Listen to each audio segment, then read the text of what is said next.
Hello everyone, ये है battle through the haven season 7 part 501। और अगर आपने प्रीवियस एपिसोड को ना देखा हो तो लिंक डिस्क्रिप्शन में मिल जाएगा। सो पिछले एपिसोड में हमने देखा कि श्रावण का ग्रुप जब फुल मिस्टर प्रोविन की ओर रवाना हो रहे थे, तभी बीच में उनकी मुलाकात मिस्ट्रियस मैन और एक सस्ते ज़ॉम्बी से हुई, जिन्हें पता चल चुका था कि प्यूरिफाइंग डिमोनिक लोटस मैप का टुकड़ा अभी मास्टर योलो के पास है, इसलिए उन्होंने मास्टर योलो पे अटैक कर दिया, जो कि मिस्ट्रियस मैन के साथ ही सस्ते ज़ॉम्बी ने सावन और बाकी लोगों पे अटैक कर दिया। जो देखकर सावन ने भी सस्ते ज़ॉम्बी पे अटैक किया और कुछ ही समय के अंदर सावन को समझ में आ चुका था कि सस्ता ज़ॉम्बी काफी पावरफुल है, इसीलिए लेटर फिर डॉक्टर और क्वीन से सावन की मदद करने के लिए सस्ते ज़ॉम्बी से लड़ने लगी। जबकि इस मौके का फायदा उठाते हुए सावन ने अपने एंग्री बुद्धा लोटस को बनाना शुरू कर दिया। जबकि एंग्री बुद्धा लोटस की टेरिफाइंग एनर्जी को महसूस करने के साथ ही सस्ते ज़ॉम्बी ने लेटर फिर डॉक्टर और क्वीन को छोड़कर सावन पे हमला करने की कोशिश की, लेकिन वो इसमें नाकामयाब रहा और सावन ने अपने एंग्री बुद्धा लोटस से उसे खत्म कर दिया। और सस्ते ज़ॉम्बी की स्टोरिंग से सावन को King Kong glass body technique मिली, जबकि दूसरी तरफ मास्टर योलो ने भी मिस्ट्रियस मैन को खत्म कर दिया। तो अब आगे इस पार्ट की शुरुआत में हमें पता चलता है सावन और उसके दोस्त फुल मिस्टर प्रोविन में आ चुके हैं। साथ ही उन्हें फुल मिस्टर प्रोविन आए हुए 12 दिन हो चुके हैं, पर पिछले 2 दिनों में एंशिएंट बोधिसत्व ट्री की इंफॉर्मेशन तूफान की तरह सेंटर प्लेन में फैल गई, क्योंकि बोधिसत्व ट्री के बारे में सभी लोगों को मालूम था कि आखिरी बोधिसत्व ट्री क्या कर सकती है। इसीलिए जैसे सेंटर प्लेन में बोधिसत्व ट्री की इंफॉर्मेशन फैली तो कुछ ओल्ड मॉन्स्टर भी एकांत से बाहर आ गए। साथ ही इस इंफॉर्मेशन को सुनकर वो खुद भी चौंक गए थे।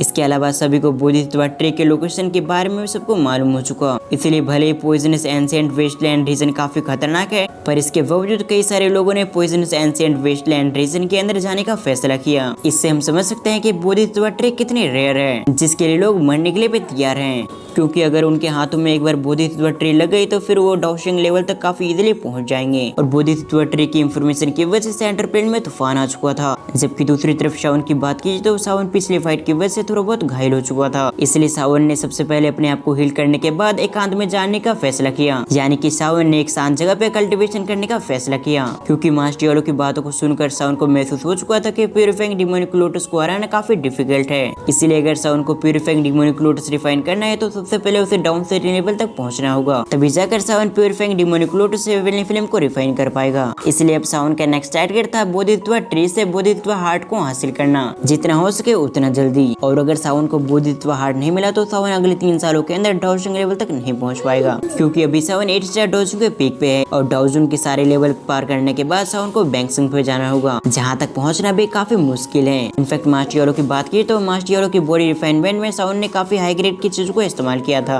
तब जाकर मास्टर योलो सिर्फ बैंक्सिंग लेवल तक पहुंच पाए। जबकि सावन की बात की तो उसे तो डाउशिंग लेवल तक जाना है, और वो भी केवल 3 सालों के अंदर, जो करना बहुत मुश्किल है या फिर नामुमकिन भी कहे तो गलत नहीं होगा। और अगर सावन को बोधिसत्व हार्ट मिल जाता है तो डाउशिंग लेवल पर ब्रेक थ्रू करने के चांसेस सावन के इंक्रीज हो जाएंगे। इसलिए सावन ने अपने टारगेट को बिल्कुल साफ कर लिया था कि किसी भी कीमत पर बोधिसत्व हार्ट को हासिल करना है। ये सब सोचते हुए सावन ने अपने मन में कहा, मुझे किसी भी कीमत पे प्यूरिफाइंग डिमोनिक लोटस को पाने के लिए मुझे सबसे पहले बोधिसत्व हार्ट को प्राप्त करना होगा, नहीं तो मैं उन कमजोर व्यक्ति की तरह सिर्फ प्यूरिफाइंग डिमोनिक लोटस को देखता रह जाऊंगा, जबकि मुझसे पावरफुल एक्सपर्ट उस प्यूरिफाइंग डिमोनिक लोटस को प्राप्त कर लेंगे, जो मैं बिल्कुल भी नहीं होने दे सकता। पर अब तक तो सभी बड़े और छोटे क्लैन को भी बोधिसत्व ट्री की इंफॉर्मेशन मिल चुकी होगी, इसलिए बोधिसत्व हार्ट को प्राप्त करना काफी डिफिकल्ट होगा। साथ ही उस जगह पर काफी पावरफुल एक्सपर्ट भी आएंगे, जिनमें कई सारे दुश्मन तो मेरे भी हैं। इसके साथ ही कई सारे ओल्ड मॉन्स्टर जो एकांत में जाकर कल्टीवेशन कर रहे हैं, वो सभी इसे हासिल करने के लिए इस जगह पे जरूर आएंगे। और इन सभी पावरफुल एक्सपर्ट के बीच से मुझे बोधिसत्व हार्ट को प्राप्त करना होगा, जिसके लिए मुझे सबसे पहले एक हाई ग्रेड की ड्रॉ टेक्निक को प्रैक्टिस करना चाहिए। ये कहते हुए सावन ने अपने स्टोरिंग से king Kong glass body technique निकाल लिया, जो सावन को सस्ते ज़ॉम्बी की स्टोरिंग से मिला था। और सावन ने इसी king Kong glass body technique को प्रैक्टिस करने का फैसला किया,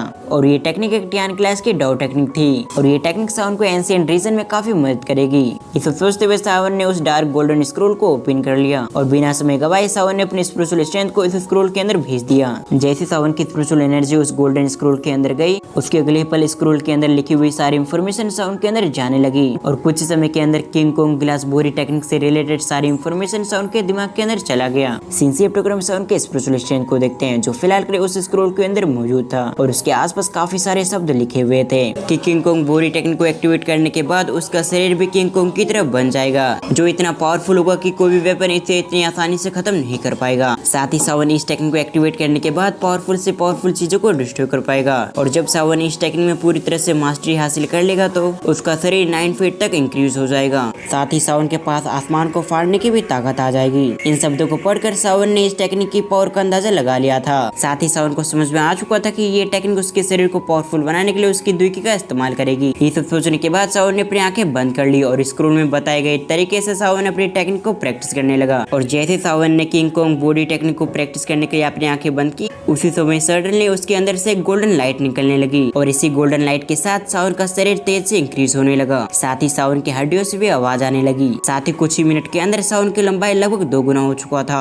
और अब सावन दिखने में लगभग एक जायंट की तरह लग रहा था। साथ ही सावन की पूरी बॉडी एक गोल्डन लाइट में कवर हो चुकी थी। पर तभी सावन की 2 गुनी बढ़ी हुई शरीर के अंदर से गोल्डन लाइट धीरे धीरे करके कम होने लगा और देखते ही देखते सावन का जायंट फॉर्म कुछ समय के अंदर वापस सामान्य रूप में आ गया। और जैसे सावन अपने नॉर्मल रूप में आया, उसी समय उसने जल्दी से अपनी आंखें ओपन कर ली और अगले पल सावन के मुंह से काफी ब्लड निकलने लगा। पर किसी तरह से सावन ने अपने आप को संभाल लिया और अब तक सावन का एक्सप्रेशन भी काफी चेंज हो चुका था। तभी Sawan King Kong glass body technique की ओर देखते हुए अपने मन में कहता है, इस स्क्रोल को लिखने वाले व्यक्ति ने ये क्यों नहीं लिखा कि इस टेक्निक को प्रैक्टिस करने के बाद काफी भयानक दर्द होगा, जिस दर्द को संभालना काफी डिफिकल्ट है। इनफैक्ट मैं भी काफी मुश्किल से इस दर्द को सह पाया, क्योंकि जब सावन इस टेक्निक का उपयोग कर रहा था तो उसकी हाइट तो बढ़ रही थी, लेकिन इसके साथ ही उसे काफी भयानक दर्द भी हो रहा था। सावन को ऐसा लग रहा था जैसे कि उसकी चमड़ी फट रही है, मांसपेशियां टूट चुकी हो और हड्डियां बिखर चुकी हो। इन दर्द को याद करके सावन का एक बार फिर से एक्सप्रेशन चेंज हो गया। साथ ही सावन ने उस टेक्निक को देखते हुए अपने मन में कहा, अगर मुझे इस टेक्निक को प्रैक्टिस करना है तो मुझे भी अपने इस दर्द का सामना करना पड़ेगा,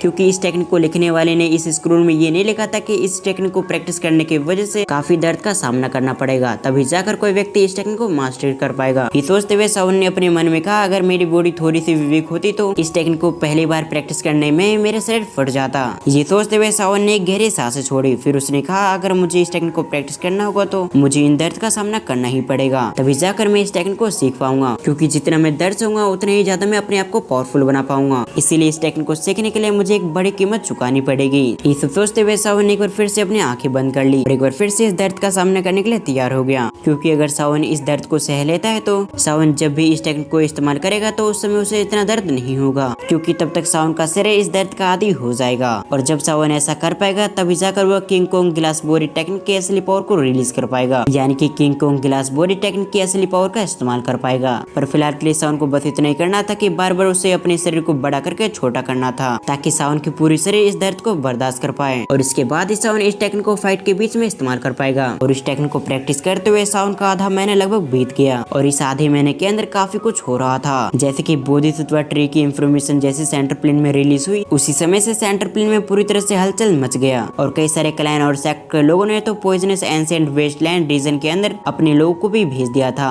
आपको ये वीडियो कैसी लगी आप मुझे कमेंट करके जरूर बताएं, और अगर आप इस सीरीज का नेक्स्ट पार्ट देखना चाहते हैं तो इस वीडियो पे 1K लाइक कंप्लीट करें। सो वीडियो को फुल वॉच करने के लिए थैंक्स फॉर वॉचिंग।